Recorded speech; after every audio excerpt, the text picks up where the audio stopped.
주인데 그거 잘 지내셨나요? 아침에 저도 밖에 나가서 좀 걸었는데 귀가 얼어가지고 꽤 추운 날씨다 이렇게 느꼈습니다. 건강하게 이렇게 예배에 참석하신 모든 분들 환영합니다. 성경 말씀 출애굽기 31장 18절 말씀을 제가 봉독하겠습니다. 출애굽기 31장 18절. 여호와께서 시내산 위에서 모세에게 이르시기를 마치신 때에 증거판 둘을 모세에게 주시니 이는 돌판이요 하나님이 친히 쓰신 것이더라. 아멘. 오늘은 하나님이 친히 쓰신 글씨라는 제목을 가지고 말씀을 드렸습니다. 이 성경 66권을 보면 하나님이 친히 3번의 글씨를 쓰셨다고 기록이 나옵니다. 그 첫 번째 기록은 지금 읽은 시내산에서 두 돌판의 십계명을 쓰셔서 모세에게 주신 그 기록이고요. 두 번째는 바벨론 마지막 왕 벨사살이 하나님의 성전 기명으로 술잔치를 벌였던 연회장 군벽에 손이 나타나서 메네메네 대결 우바라의 신이라고 쓰셨던 그런 기록입니다. 물론 여기는 사람의 손가락이라고 되어 있습니다. 세 번째 기록은 가늠하다 현장에서 잡혀온 여인을 고소한 자들 앞에서 예수님이 친히 손가락으로 땅에 글을 쓰신 것입니다. 그래서 성경에 이렇게 하나님께서 친히 쓰신 글씨의 기록이 3번 나옵니다. 하나님 자신은 말씀이시기 때문에 하나님은 글씨가 필요 없으신 분이십니다. 말씀으로 모든 것을 이루시고 말씀으로 모든 것을 가르치시고 말씀으로 이행하시기 때문에 글씨가 필요 없는 분이세요. 그런데 이 글씨는 우리 사람들을 위해서 주신 것입니다. 노아 홍수 이전에는 기록이 필요 없었습니다. 왜냐하면 그때는 인간의 수명이 타락했지만 1000년 이상을 1000년 가까이 살았잖아요.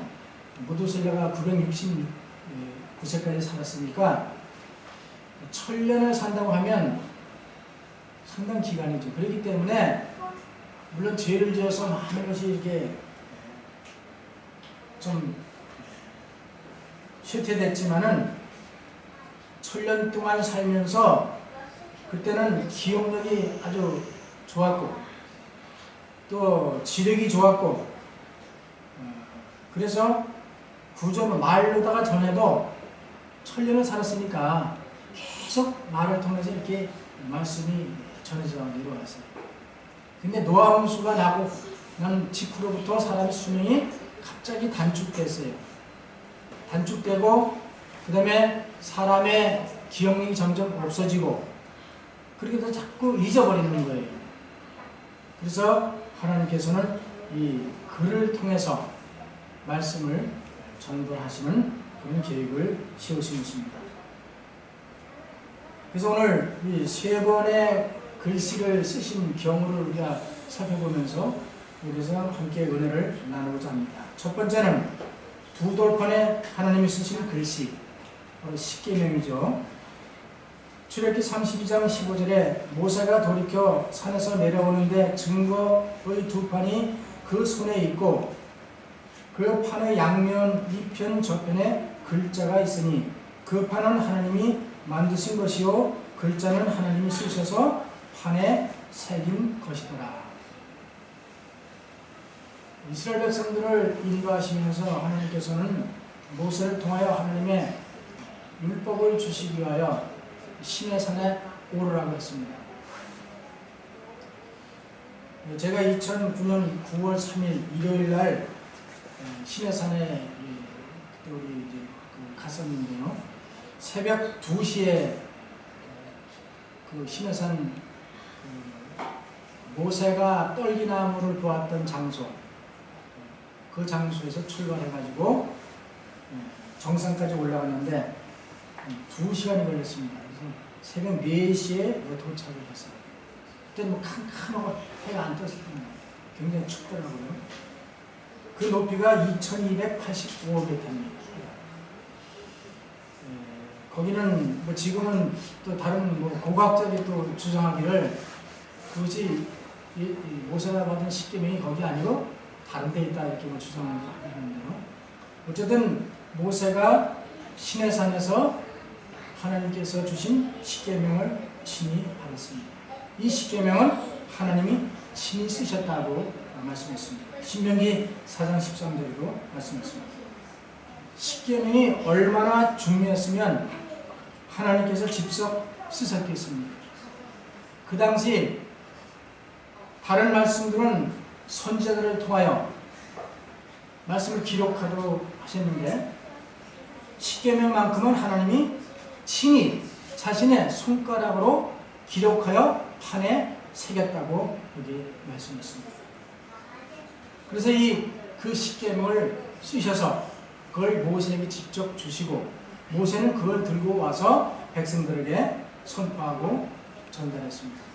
그래서 다시 말하면 우리 출판 전도부에서는 이것이 최초의 출판사이다 그렇게 인용을 하고 있어요. 왜냐하면 하나님은 저자이시고 또 인쇄를 해주시고 그것을 들고 나가서 전하는 사람은 모세. 그래서 하나님 말씀 주십니다. 그렇게 우리가 적용을 합니다. 하나님께서 왜 이 율법을 다른 데 기록하지 않고 돌판에 기록하셨을까요? 그것은 하나님 말씀을 지워지지 않고 영원히 보존하시기 위한 목적이었습니다. 그래서 이 하나님의 십계명, 율법은 영원히 변치 않는다는 성격을 가졌다는 것을 나타내고 있습니다. 초기문집 32쪽에는 두 돌판은 한 권의 책처럼 접혀 있었다 그랬습니다. 양편에 접혀 있었다. 그래서 그런 이 십계명을 모세가 받아가지고 내려왔습니다. 그런데 모세가 시내산에 올라와서 40주야를 있으면서 거기서 금식하며 하나님 앞으로 가서 십계명을 받아가지고 내려오는 동안에 그 아래에 있던 이스라엘 백성들은 아론과 더불어 모세가 내려오지 않으니까 우리를 인도할 신을 지도자가 없다. 그래서 아론에게 이야기하기를 내가 우리를 인도할 신을 만들라. 그래서 아론이 어떻게 했어요? 애굽에서 올 때 가져왔던 하던 금, 고리, 뭐 이런 모든 것들을 가져오라고 명하고 그것을 아론은 부어서 각도를 새겨 송아지 형상을 만들었습니다. 그래서 이 아론은 이스라엘 백성들에게 송아지 그 형상을 만들어 놓고 이는 너희를 애굽에서 인도하여낸 너의 신이로다. 그렇게 말하면서 거기에 단을 쌓고 내일은 여호와의 절이리니 내일 모여서 이 신에게 예배하자. 그래서 이 아론이 그 반역에 깊이 개입하게 되었습니다. 이튿날 그들이 일찍 일어나 번제를 드리며 화목제를 드리고 앉아 먹고 마시며 일어나서 뛰놀더라 하고 성경 기록했습니다. 그들은 열광적으로 흥분하며 금송아지에게 예배하였습니다. 모세는 40일 동안 그 시내산에서 기도하며 거룩한 하나님의 말씀을 받아 내려오는데 밑에서는 정말 우상을 만들어 놓고 그게 섬기며 절하고 그런 모습을 보았습니다. 출애굽기 32장 15절부터 있는 말씀을 읽겠습니다. 모세가 돌이켜 산에서 내려오는데 증거의 두 판이 그 손에 있고 그 판의 양면 이편 저편에 글자가 있으니 그 판은 하나님이 만드신 것이요 글자는 하나님이 쓰셔서 판에 새긴 것이었더라. 모세가 가로되 여호수아가 백성들의 떠들면 듣고 모세에게 말하되 진중에서 우리 싸우는 소리가 나나이다.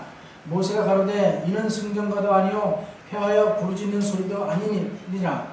나의 듣기에는 노래하는 소리도 하고 진에 가까이 이르러 송아지와 그 춤추는 것을 보고 대노하여 손에서 그 돌판을 산 아래로 던져 깨뜨립니다. 거룩한 하나님의 십계명을 받아가지고 왔을 때에 아론과 더불어 모든 이스라엘 백성들이 금송아지를 섬기고 춤추며 그에게 노래하며 부르짖는 소리를 들었을 때에 분노해서 그 십계명을 던져 깨뜨렸다고 말씀했습니다. 그리고는 모세가 진문에 서서 가로되 누구든지 여호와의 편에 있는 자는 내게로 나오라 하매 레위 자손이 다 모여 그에게 나오는지라. 모세가 그들에게 이르되 이스라엘 하나님 여호와께서 이같이 말씀하시기를 너희는 각각 허리에 칼을 차고 이 진문에서 저 문까지 왕래하며 각 사람의 그 형제들을 각 사람 그 친구를 각 사람이 그 이웃을 도륙하라 하셨느니라. 레위 자손이 모여 모세의 말대로 행하매 이날에 백성 중에 3,000명가량이 죽게 된지라. 이렇게 반역한, 사식을 못 참고 반역한 그런 기록이 있습니다. 그래서 모세가 하나님께 기도합니다.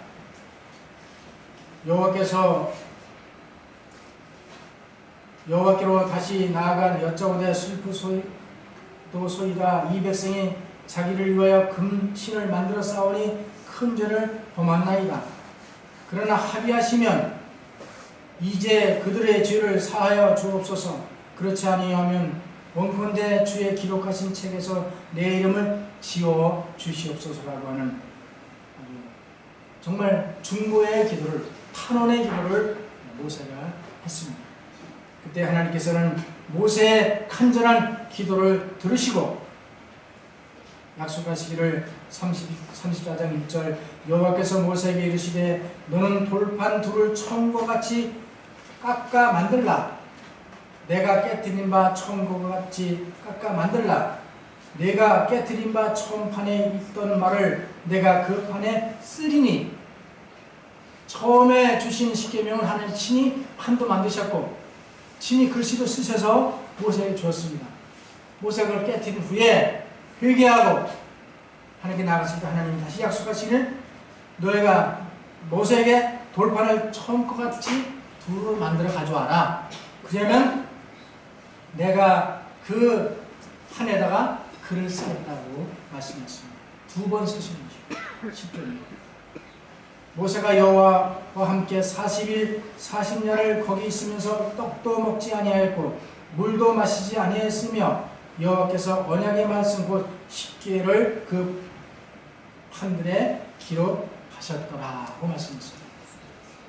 하나님께서는 이스라엘 백성들이 스스로 그 언약을 깨뜨렸지만은 그들을 용서하시고 다시 언약의 말씀을 주신 기록을 우리가 볼 수 있습니다.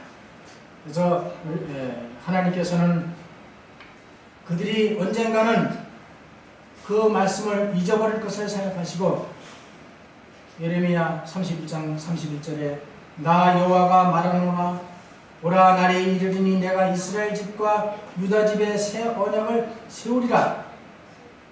나 여호와가 말하노라 그러나 그날 후에 내가 이스라엘 집에 세울 언약은 이러하니 곧 내가 나의 법을 그들 속에 두며 그 마음에 기록하여 나는 그들의 하나님이 되고 그들은 내 백성이 될 것이라고 말씀했습니다.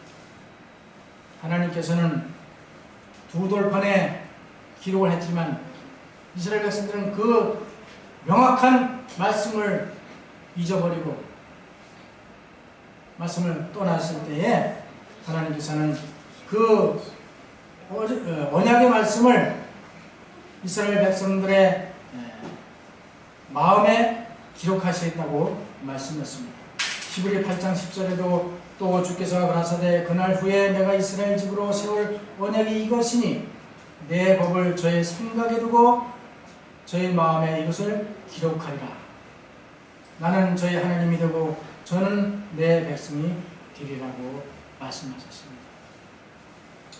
하나님께서는 율법을 오래도록 간직하시기 위해서 돌에다 기록을 하셨습니다. 이제는 그 말씀을 우리 마음에 기록하시길 원하고 계십니다. 하나님의 계명을 마음 깊이 새기고 순종하며 살아가는 우리 모두가 되시길 간절히 바랍니다.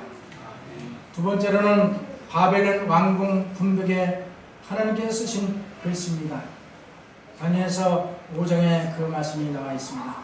벨사살 왕이 그 귀인 1,000명을 위하여 큰 잔치를 배설하고 그 1,000명 앞에 술을 마시니라.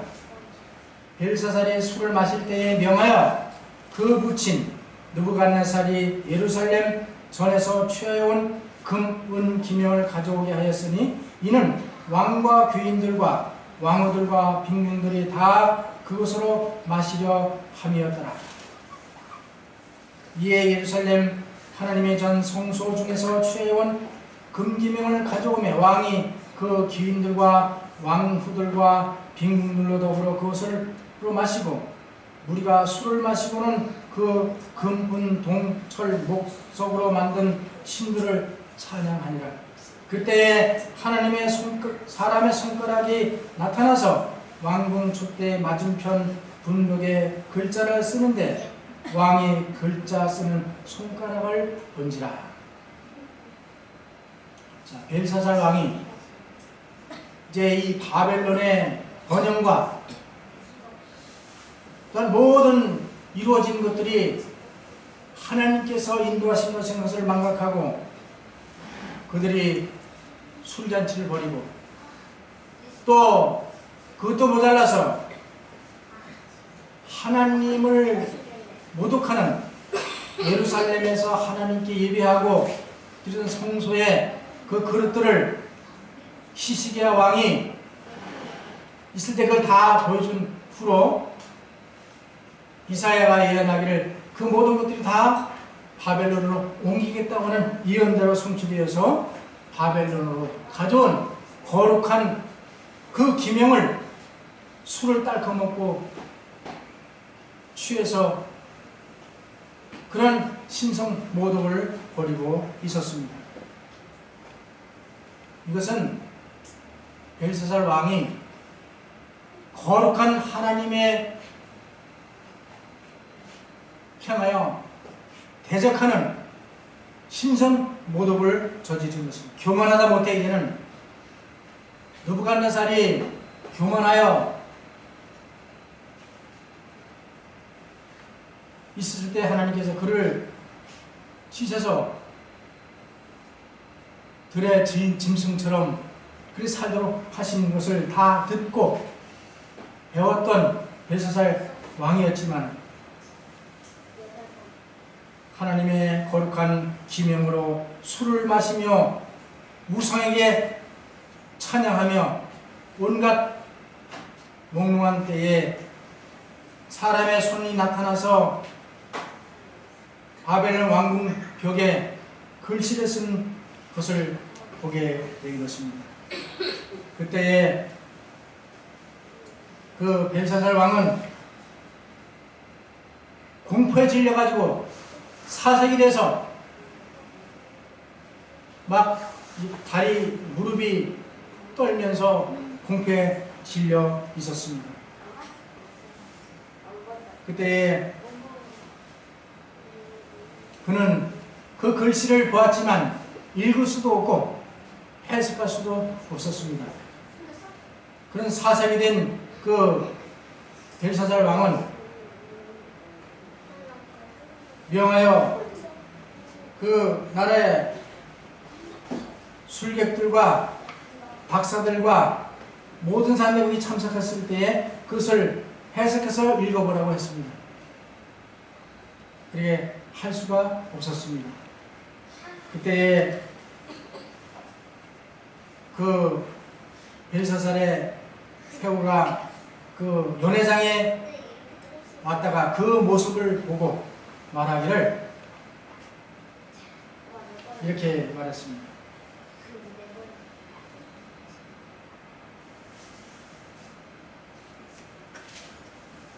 태후가 벨사살에게 왕의 나라에 거룩한 신들의 영이 있는 사람이 있으니 곧 왕의 부친 때에, 부친은 느부갓네살 왕을 이야기하는 겁니다.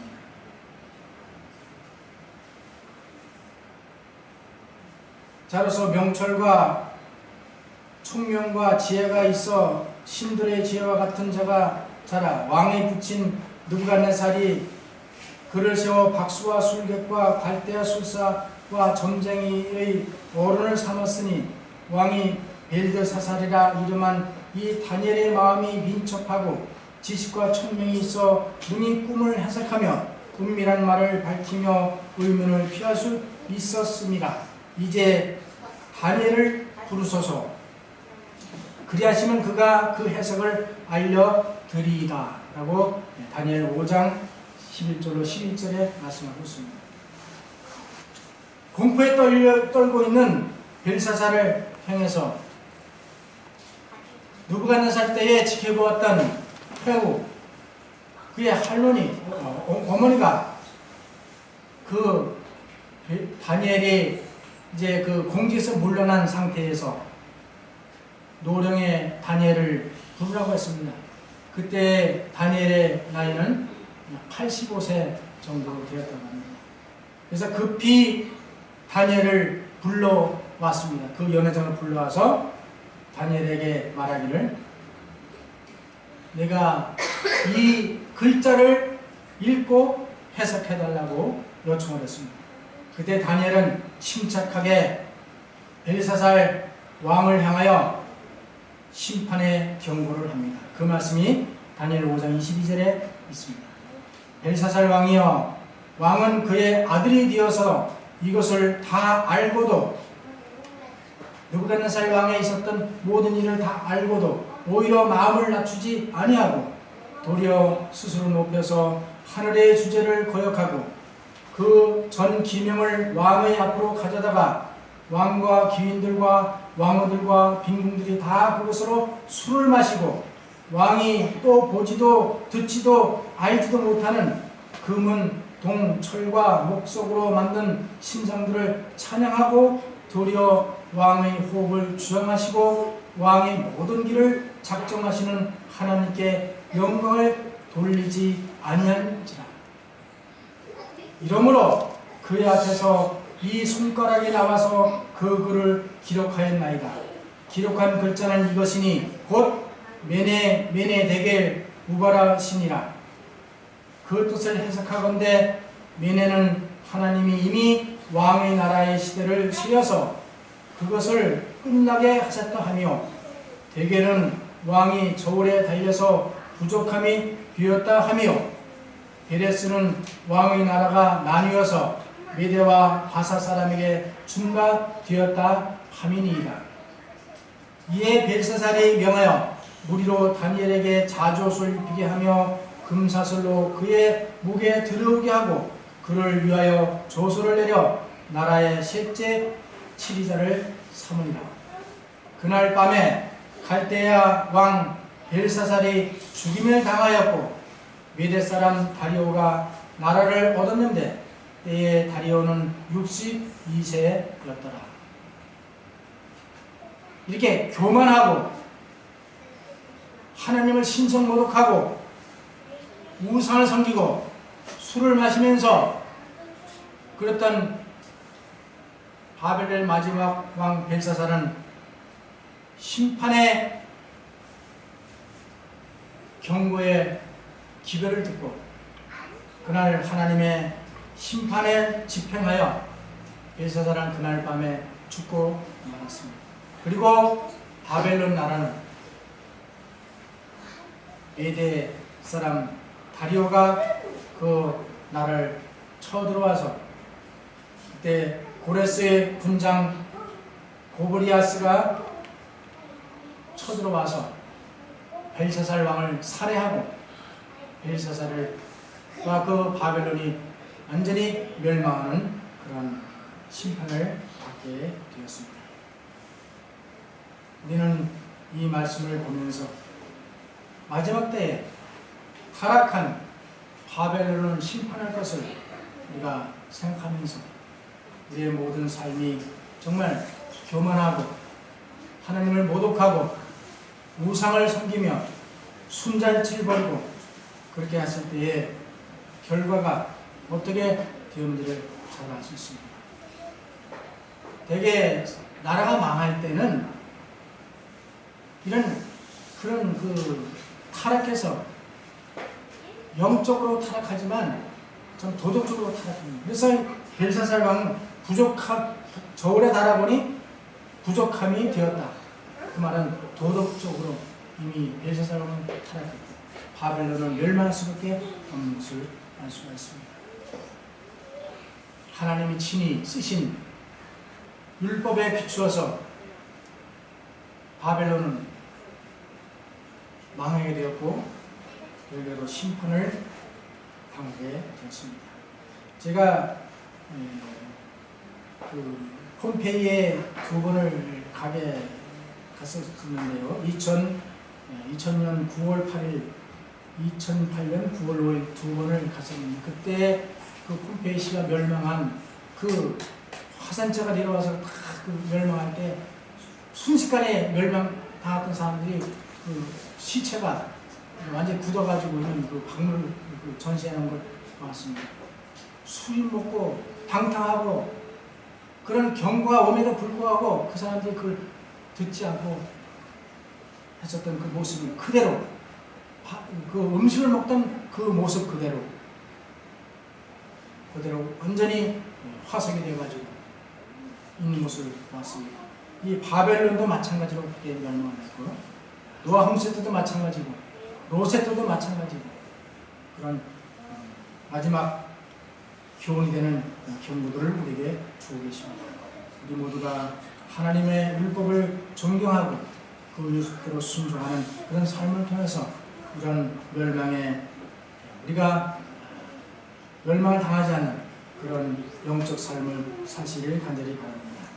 마지막으로 세 번째, 땅에 예수님이 쓰신 글씨를 살펴보겠습니다. 요한복음 8장 3절부터 읽습니다.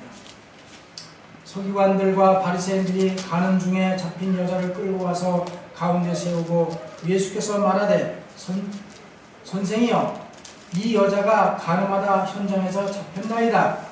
모세는 율법에 이런 여자를 돌로 치라 명하였거니와 선생은 어떻게 말하겠나이까. 저희가 이렇게 말하면 고소할 조건을 얻고자 하여 예수를 시험함이로라. 예수께서 몸을 굽히사 손가락으로 땅에 쓰시니 저희가 묻기를 마지 아니하는지라. 이에 일어나 가라사대 너희 중에 죄 없는 자가 먼저 돌로 치라 하시고 다시 몸을 굽히사 손가락으로 땅에 쓰셨다고 말씀하십니다. 여러분, 땅에 글씨를 써본 경험이 계신가요? 어떤 때 이렇게 롤 가다가 쓰지만은 어떤 게 갑자기 어떤 종이가 없어가지고 이게 쓴 경험도 제가 있습니다. 예, 땅에다 글씨를 쓰신 것은 예수님이 무슨 것을 쓰셨을까? 성경에는 나오지 않습니다. 무슨 내용을 썼는지. 그래서 저는 우리 참 제7야시 예수재림교회가 증언의 말씀이 있다는 것은 얼마나 감사합니다. 다른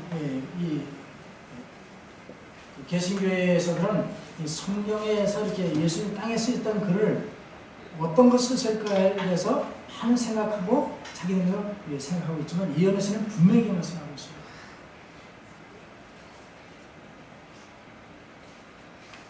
이언에서는 이렇게 말씀했습니다.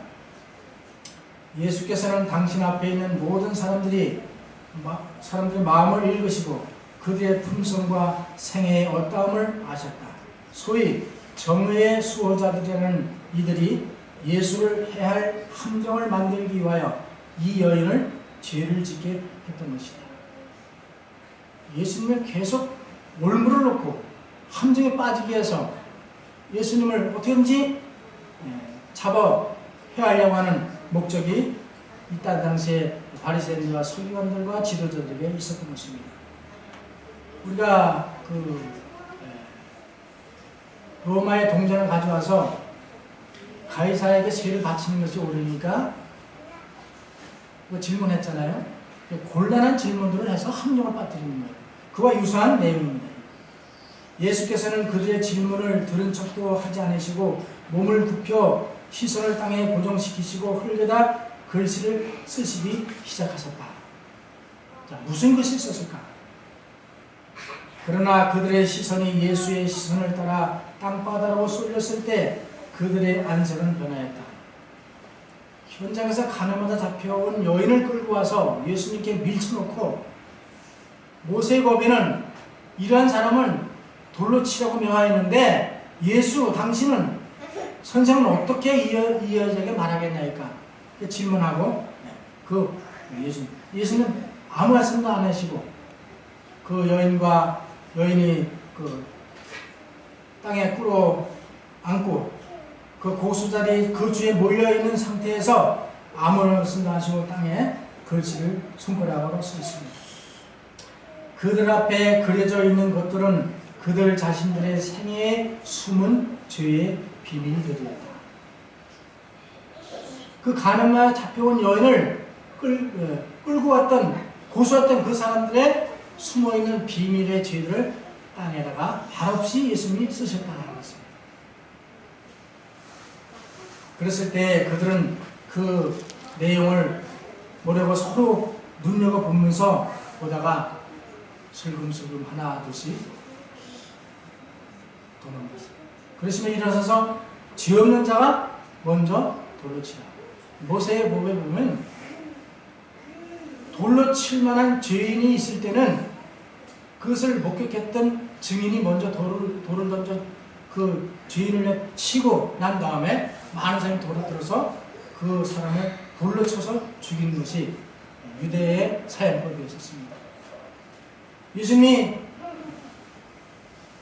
죄 없는 자가 먼저 돌로 치라고 했을 때 아무도 돌로 친 자가 없이 그 땅에 쓴 글씨를 보고 하나둘씩 슬금슬금 도망갔다고 했습니다. 왜냐하면 예수님께서 그 고소한 자들 그들의 숨어있는 죄들을 기록했기 때문에 그것을 보고 그 많은 사람들이 자기의 죄를 알까봐 도망을 쳐서 그들은 다 도망가고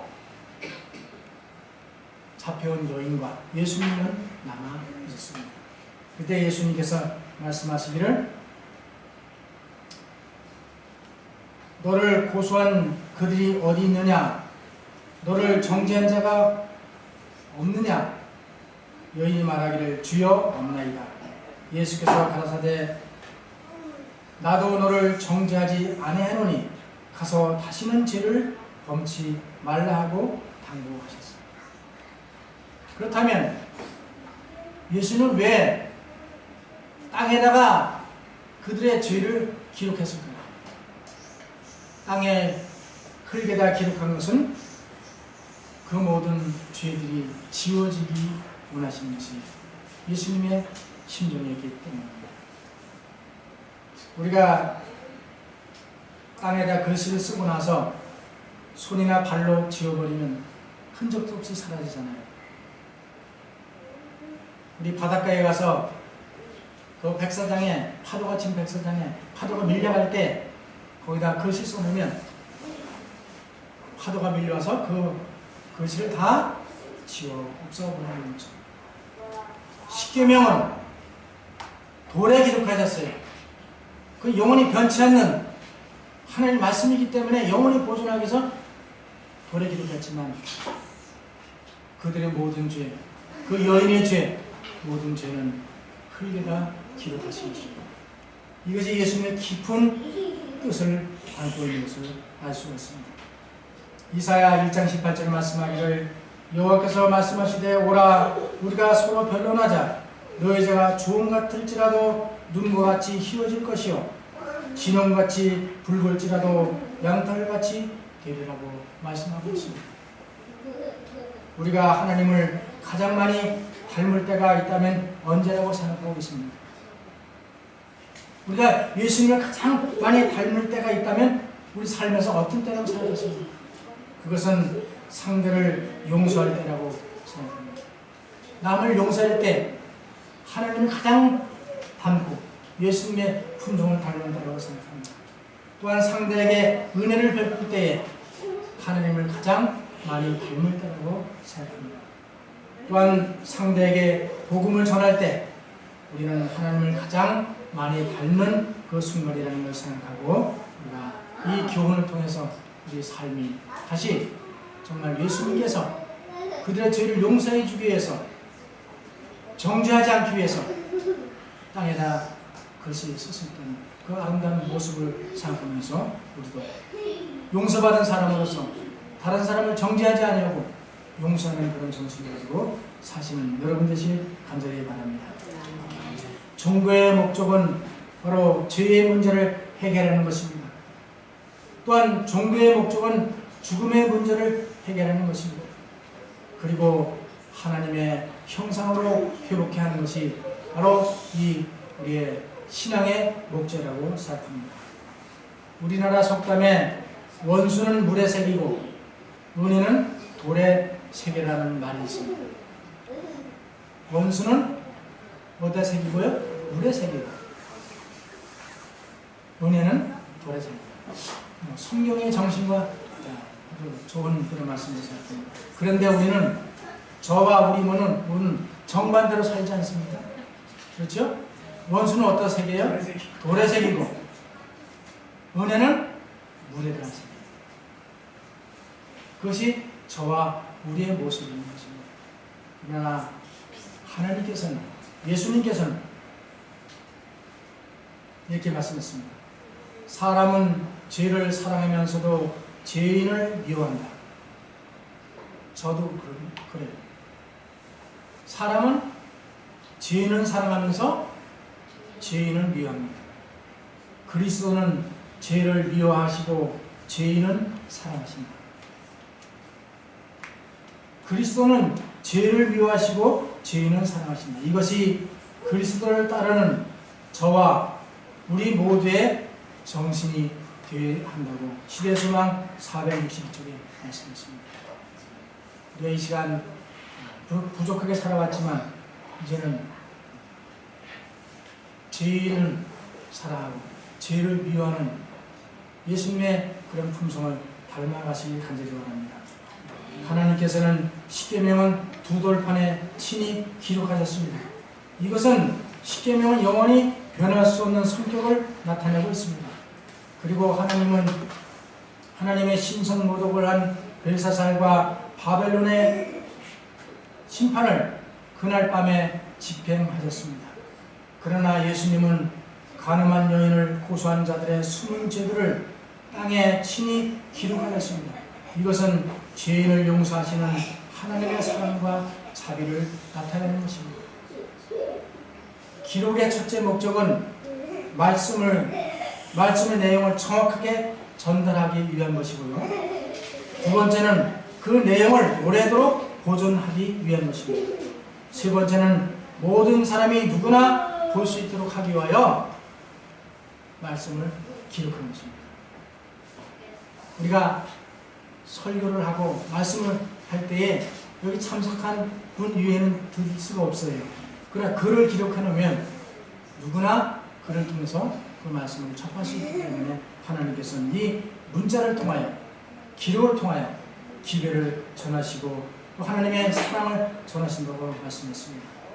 이 성경 말씀은 하나님께서 우리에게 주시는 사랑의 연애 편지라고 말씀하고 있지 않습니다. 우리는 하나님의 계명을 마음속 깊이 새기시고 그 명령대로 순종하여 하나님을 사랑하고 이웃을 사랑하며 그리스도 안에서 성령의 열매를 맺는 저와 우리 모든 성도들이 되시길 간절히 바라면서 말씀을 마치겠습니다. 이 시간에 우리 말씀을 생각하면서 기도하는 시간이 갖도록 하겠습니다. 이성희 장로님